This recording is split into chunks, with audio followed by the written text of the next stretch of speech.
Hi everybody, it's Rekha, and I'm sure this is not going to be a surprise to anybody when I confess that I don't have a song for this week, and that instead I wrote a monologue, which actually came out of a class I'm taking, and they wanted us to write something.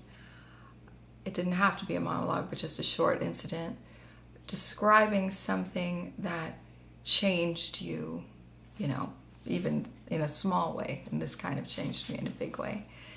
And so it is called The First Gift. And I kind of have to read it because I didn't memorize it. I'm not even sure if it's exactly a monologue, but I don't know what it is. I remember the sun slanting into the afternoon windows of Sandra Friesen's brick suburban house. My dad, immigrant-turned-principal of an elementary school in an amazing stroke of luck, being Christian, he doesn't believe in karma, so we'll have to use the L word, usually came and fetched me from the Friesens after the school meetings, about 5 o'clock.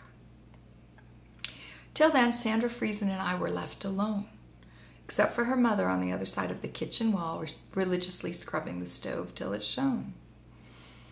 It was fall, of course, because I had just been bumped up into the second grade, or so my memory tells me. But my memory can be as patchy and inconsistent as Mapquest, so if tomorrow you meet my father and he laughs heartily and tells you it was spring, that could also be the truth. But here, today, first Friday in May, shaking the spring snow off of my brown boots, my memory tells me it was fall. A crunchy, crisp, pull on a pink sweater and eat an apple sort of day. Sandra Friesen had a piano, probably a spinet, and most likely that turd brown so popular in the 70s. All her piano books were precariously nested on the music rack, with little fingering notes from her teacher, the bird-like Mrs. Clarambeau, who sported cat's eye glasses and nursed a deep and abiding love for Bartok. The notes exclaimed things like staccato and remember your fingering. I looked surreptitiously at the keyboard when Sandra was in the bathroom, and I touched a key, a black one, I think, with one hesitant finger.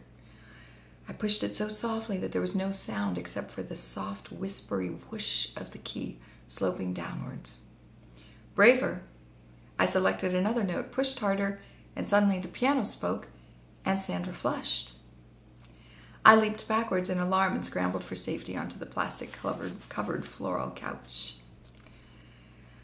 When Sandra returned to the living room, she pulled out a piece of music and offered to teach me a song. That thought, that possibility, siphoned all the air from my lungs, rendering me incapable of answering her glorious question, but with the wisdom, the uncluttered wisdom of a 9-year-old. She recognized that and simply began to play. Hot Cross Buns, I think it was, or perhaps Up in the Sky. Both songs I remember to this day. And if we're ever near a piano, I'll play them for you. When my dad arrived, I was hammering away at the piano like a world-weary pro. Proudly, I played my brand new little pieces for him. And somewhere, somehow, a wee rift in time and space willowed up, allowing a sliver of magic to slip its pinky finger in between his eternal thoughts of electrical bills, the mortgage, and pure plain survival in this terrifying brand new world. And then, to my total disbelief, my beautiful immigrant father opened his beautiful immigrant mouth and uttered the most life-changing words he's ever said to me. I'm going to buy you a piano. Thanks for listening. I'll see you next week.